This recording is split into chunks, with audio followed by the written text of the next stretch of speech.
10월 27일 주만날 큐티 시작하겠습니다. 먼저 기도하시겠습니다. 사랑의 하나님, 오늘도 우리에게 생명과 또 새 한 주를 허락해 주시며 감사드립니다. 이 아침 주님의 인도하심 따라가길 원합니다. 우리의 마음이 분주하고 생각이 복잡할지라도 이 시간만큼은 주님의 음성에 귀 기울이며 말씀을 통해 위로받고 새 힘을 얻는 시간 되게 하여 주옵소서. 지금 우리가 마주한 삶의 자리에서 주님께 더 가까이 나가게 하시고 말씀을 통해 우리의 믿음이 다시금 견고하게 하여 주옵소서. 감사드렸고 우리 구주 예수 그리스도 이름 기도드립나이다. 아멘. 오늘 함께 하실 말씀은 누가복음 7장 18절에서 23절까지 말씀입니다. 요한의 제자들이 이 모든 일을 그에게 알리니 요한이 그 제자 중 둘을 불러 주께 보내어 오실 그이가 당신이 오니이까 우리가 다른 일을 기다리오리이까 하라. 그들이 예수께 나아가 이르되 세례 요한이 우리를 보내어 당신께 여쭈어보라고 하기를 오실 그이가 당신이 오니까 우리가 다른 일을 기다리오리이까. 마침 그때 예수께서 질병과 고통과 및 악귀 들린 자를 많이 고치시며 또 많은 맹인을 보게 하신지라. 너희가 가서 보고 들은 것을 요한에게 알리되 맹인이 보며 못 걷는 사람이 걸으며 나병 환자가 깨끗함을 받으며 귀먹은 사람이 들으며 죽은 자가 살아나며 가난한 자에게 복음이 전파된다 하라. 누구든지 나로 말미암아 실족하지 아니하는 자는 복이 있도다. 아멘. 오늘은 믿음에 대해서 이야기해보자 합니다. 말씀의 제목은 믿음이 흔들릴 때입니다. 간혹 주변에서 누구보다 믿음이 굳건했던 성도가 마음이 무너지고 믿음을 저버리는 모습을 보기도 합니다. 이분만은 아니겠지 했던 분들도 낙심하고 연약한 모습을 보이는 것이죠. 이처럼 믿음의 도전은 신앙의 정도가 어떠하든지 간에 누구에나 찾아올 수 있습니다. 오늘 말씀에서도 믿음이 흔들린 한 사람을 보게 됩니다. 그 누구도 예상하지 못한 인물은 바로 세례 요한입니다. 세례 요한 하면 떠오르는 이미지는 누가 봐도 믿음이 확실하고 흔들리지 않는 소나무 같은 이미지입니다. 성경도 그를 광야에서 외치는 소리 혹은 주님의 오실 길을 예비하는 자같이 강인한 이미지로 소개합니다. 그는 하나님의 선지자로서 소명도 확실했고 심지어 그에 대한 예언도 분명했습니다. 소명을 따라 예수님을 기다렸고 곧 예수님을 만났습니다. 그리고 예수님께 세례를 베풀며 예수님의 공생의 사역의 문을 여는 역할도 감당했습니다. 그의 믿음과 그의 사역에는 전혀 막힘이 없어 보였습니다. 그런데 그랬던 그의 믿음이 지금 흔들리고 있습니다. 아마 많은 성도가 성경을 읽으면서 오늘의 에피소드는 스쳐 지나갔을지도 모릅니다. 그러나 요한에게도 이와 같이 어두운 밤과 같은 시간이 있었습니다. 그에게 닥친 삶의 고난은 다음과 같이 시작됩니다. 당시 유대 지역을 다스리던 헤롯 안티파스가 동생의 아내를 자신의 아내로 취하는 일이 있었습니다. 이때 요한이 안티파스의 잘못된 행동을 지적하면서 문제가 불거지게 되는데 이 일이 정치적인 여파까지 일으킬 수 있는 우려가 있어서 결국 요한은 투옥됩니다. 왕에게도 굽히지 않고 하나님의 일을 하던 요한이 하루아침에 손발이 묶이게 된 것이죠.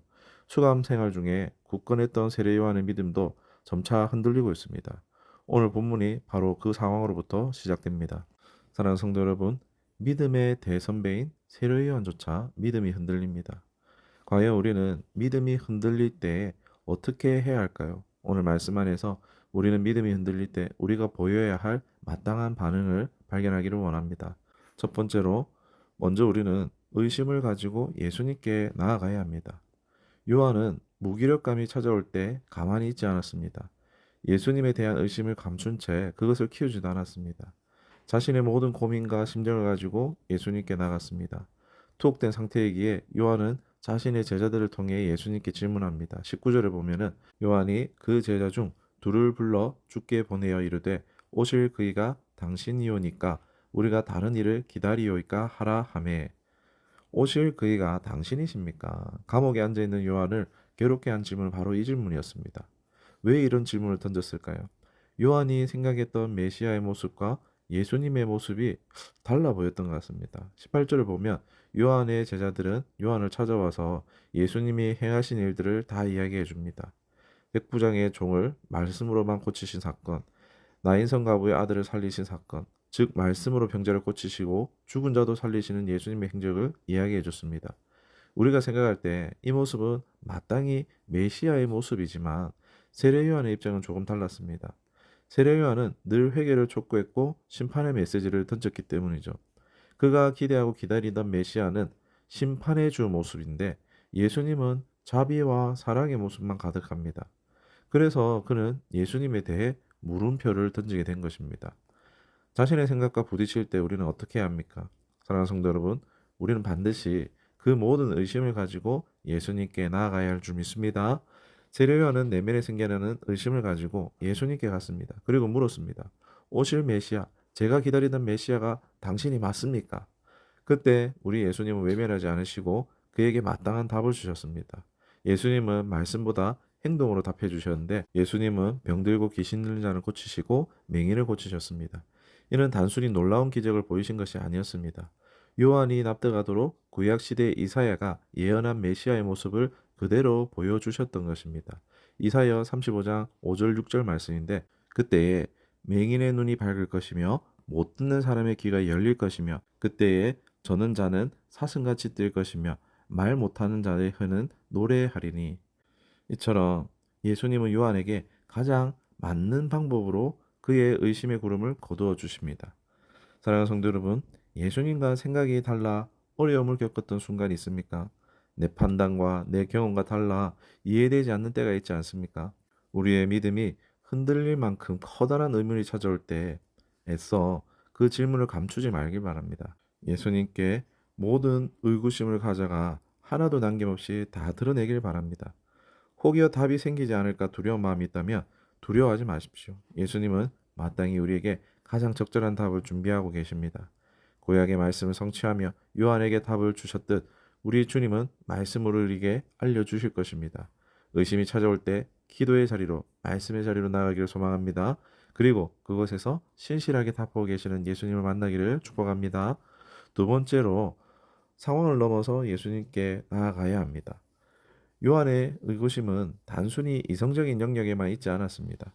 기대했던 메시아의 모습이 달랐지만 단순히 그것만으로 요한의 믿음이 흔들렸다고 보기는 어렵습니다. 의구심도 의구심이었지만 당장 요한에게 놓인 상황에 심신이 지쳐 있었으리라 생각합니다. 고된 광야 생활은 요한에게 큰 문제가 되지는 않았습니다. 그러나 지금 자신이 처한 상황은 납득하기 어려운 상황이었으리라 생각합니다. 마땅히 하나님의 말씀을 따라서 왕 앞이라 할지라도 담대히 하나님의 말씀을 선포하고 지적했는데 돌아온 것은 초라하고 험난한 옥실이었습니다. 하나님의 선지자답게 하나님의 일을 했는데 돌아오는 것은 허무한 말로였으며 줄곧 해오던 사역도 더 이상 이어갈 수 없게 되었습니다. 이때 요한은 자신의 소명까지 흔들리게 됩니다. 나는 정말 이 일에 부르심을 받은 것이 맞나? 내 소명은 이제 다 끝나버린 것이 아닐까? 처량한 스스로를 돌아보면서 어쩌면 예수님이 원망스러울지도 모릅니다. 요한의 입장이 되어 생각해 보길 원합니다. 이 상황에서 정말 예수님이 메시아라면 나의 억울함을 신원하시고 악한 자들을 벌하시고 나를 이전과 같은 모습으로 다시 복귀시켜 주셔야 하는 것이 맞지 않겠습니까? 요한이 던진 기다리던 메시아인가 하는 질문에는 이와 같은 정황과 심정이 녹아 있다라고 할 수 있습니다. 사랑하는 성도 여러분, 이와 같이 낙심될 상황을 만난다면 우리는 어떻게 해야겠습니까? 우리는 이 상황을 넘어서 예수님께 나아가야 합니다. 세례요한은 스스로 갈 수 없었기에 자신의 제자들을 통해 예수님께 자신의 질문을 전합니다. 제자들에게 늘 확신 가득한 모습만 보여줘도 부족할 텐데 이 질문 자체를 전하게 하는 것이 어쩌면 큰 부담이었을지도 모릅니다. 제자들도 우리가 모시는 요한 선생님의 심령이 약해져 있다라고 느꼈을 것입니다. 요한의 상한 심령을 가장 잘 아는 분은 예수님이셨습니다. 예수님은 요한을 불쌍히 여기셨습니다. 요한의 제자들을 통해 전하신 마지막 말씀에서 우리는 요한을 향한 깊은 위로를 발견하게 됩니다. 본문 23절인데 누구든지 나로 말미암아 실족하지 아니한 자는 복이 있도다 하시니라. 요한아, 내가 나를 믿고 흔들리지 않는다면 그게 진정한 복이란다. 세례요한이 기대와 다른 상황이 있을지라도 그는 여전히 하나님 뜻 안에 있었고 예수님은 그것을 확인시켜 주십니다. 한순간도 나오르지 않으셨고 위로하시며 격려해 주십니다. 사랑하는 성도 여러분, 신앙생활을 하는 우리도 세례 요한과 같은 지점을 경험하곤 합니다. 열심을 다해 교회를 섬기고 사역해 왔는데 어쩔 수 없는 상황 때문에 더 이상 사역을 할 수 없게 되거나 지금껏 해온 사역에 회의감이 드는 순간이 있을 수 있습니다. 내가 정말 잘하고 있는 걸까? 난 지금껏 잘해온 것일까? 그 어느 것도 확신이 서지 않을 때 우리는 그 상황을 넘어 예수님께 나아가야 합니다. 다른 그 누구는 모를지언정 예수님은 우리 모든 사정을 아시고 이해하시고 공감하십니다. 사랑하는 성도 여러분, 어떤 이유로 낙심해 있습니까? 그 이유가 무엇이든 오늘도 여전히 우리 주님은 우리를 나무라지 않으시고 위로하시며 격려해 주십니다. 마음이 무너졌을 때, 일어설 수 없는 상황을 만났을 때, 상황 너머에 계시는 예수님께로 나아가기를 소망합니다. 오늘 말씀 읽겠습니다. 믿음이 흔들릴 때 성도로서 마땅히 보여야 할 반응을 오늘 말씀 알려줍니다. 의심이 생길 때, 이기기 어려운 상황을 만났을 때 유일한 방법은 예수님께로 나아가는 것인 줄 믿습니다. 바라기는 이 시간이 예수님께 나아갈 수 있는 시간이 되기를 원합니다. 어떤 문제가 있든 어떤 마음으로 있든지 간에 예수님께 나아가십시다. 모든 문제에 답하시는 예수님, 모든 상황을 위로하시는 예수님, 그 예수님을 만나는 은혜가 있어지기를 주님으로 축원합니다. 말씀을 생각하시면서 기도하겠습니다. 신실하신 하나님, 오늘 말씀을 통해 믿음이 흔들릴 때 우리가 어떻게 반응해야 하는지를 배웁니다. 세례요한처럼 의심이 찾아올 때, 상황이 감당하기 어려울 만큼 무거울 때 우리가 주님께 나아가는 것이 참된 믿음임을 깨닫게 하시며 감사드립니다.